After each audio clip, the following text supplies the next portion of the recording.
Well, Dungeon Masters, it's time to start writing your epic D&D adventure. And for players, it's time to make a character that has a whole life story that you need to tell. And I'm sure that you all have loads of ideas that are just bursting out of those creative minds. Or, I'm also sure that lots of you probably have no idea where to start. So, for my creative masterminds, hold your horses, because there's a lot to do before pen meets paper. And for my hesitant future writers, don't worry, because I'm going to be here every step of the way to help you make the best D&D character or campaign you can possibly imagine. And as always, this isn't a one-to-one on how to play D&D.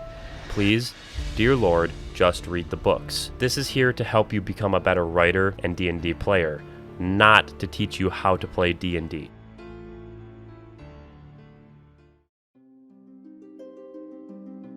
To start things off with writing your Dungeons & Dragons campaigns, we need to get everyone that is playing together. This can mean everyone in the same place where you will be playing, or it could mean getting everyone in on a Discord call if you're going to be playing online. And this step alone is easier said than done. Setting off on a D&D campaign is a huge commitment. It means months or even years of getting together with the same people on a regular basis. And that means that personal lives, which are more important than D&D, will often get in the way. So, when you're getting your party together, consider that even though you love Jason and he is your bestest friend in the whole world, it might not be a great idea to add him into the weekly campaign when he works 2 jobs and goes to school full time, which sucks because you love Jason and Jason loves D&D, but if you want to play this game, you need to have reliable people playing in it. This being said though, it should be remembered that if a player or DM needs to miss a week, that is fine. Life gets in the way sometimes,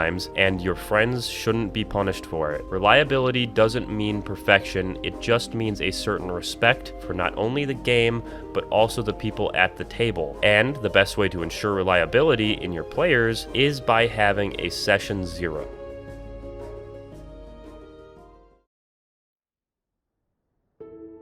Having a proper session 0 can be what makes or breaks your campaign before it even starts. And the purpose of this session 0 is vast but also vastly important. A proper one will first ensure everyone playing will show up on time. Second, provide a place where the DM and all of the players can relay their expectations for what the campaign will be like. And finally, it will naturally lead into what I call a mission statement for the campaign that the DM will use to refer back to throughout the campaign while writing. Along with that, it will also give the players an ample opportunity to begin writing ideas for their characters that they will be playing in the campaign. To ensure your session 0 goes well, be sure to allow all to speak their place and remember to keep it fun. The goal here is to get everyone comfortable with each other, as well as get everyone comfortable with the idea of role-playing and playing D&D together. Have fun, play some games, and just talk about what you all want to do in the game, and it will write itself.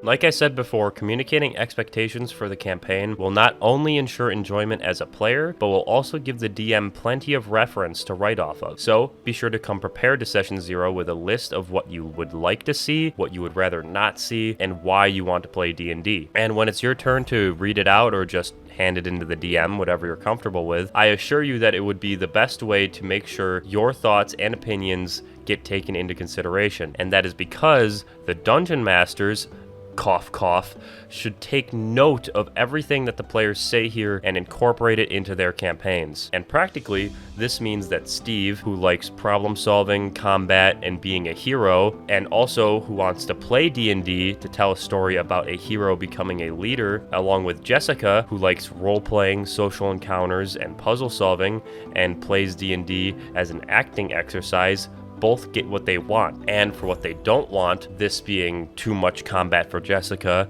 and slavery within D&D along with racial tensions for Steve, both get heard and understood. The Dungeon Master now knows that the faction of slavers he had an idea for should now be reworked into something else to respect Steve's wishes. And his original plan for 3 random encounters per session should be reworked to 1 or 2 more in-depth complex combats to ensure that both Jessica and Steve are happy.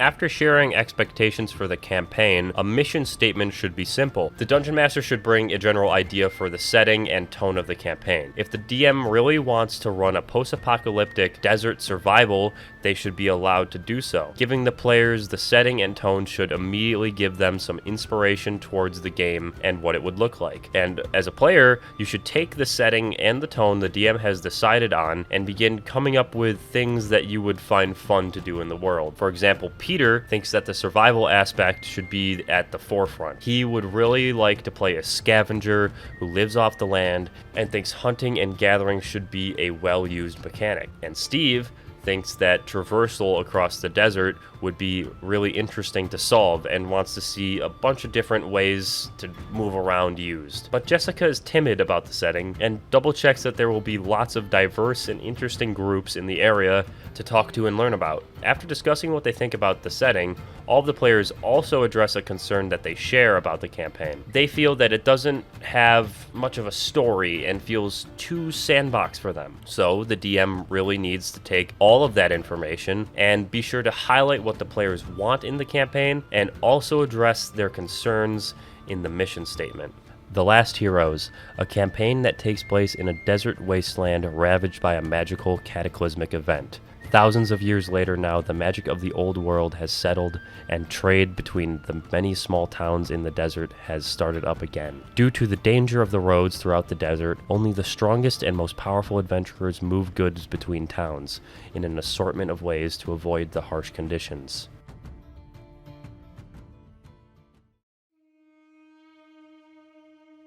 Now that expectations have been laid out and a proper mission statement has been written, the players can begin coming up with character concepts. As a DM in this part of Session 0, it is most critical to pay attention to your players and their ideas. Maybe you will get that plot that the players were saying that you were missing. And players, this is where you give a very broad idea of what you want to play based off the mission statement. This means maybe a class, a race, and a quick summary of what your character is going to be all about. For example, Peter wants to play a human druid with a pet lobster who have traveled the desert their whole lives, living off the land and writing songs about the flora and fauna of that land. Now, they want to spread their knowledge to the adventurers who travel between these routes. And Steve wants to play a blood hunter who grew up with a clan of nomads that hunted magical beasts and sold their hides to the richest civilians of all of the factions, but has now left that tribe to make a fortune on his own. Finally, Jessica would like to play a rogue who grew up in captivity, being kept in the castle grounds of her father and never being allowed to venture out into the world. But on her 20th birthday, she stole her father's most prized possession and ran for the hills. The Dungeon Master, taking these summaries and implementing them into the mission statement now, has a proper start to their writing and has a proper way to begin writing their world. And the players have the beginnings of a fully fleshed out character. And cycling back to that mission statement,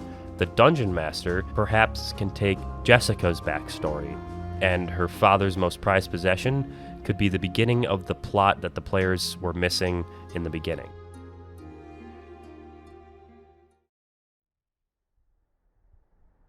With Session 0 done and over with, next week I will be discussing how DMs can start writing their campaigns. Please be sure to subscribe so you don't miss that upload, or the one after that for players and how they can write their backstories.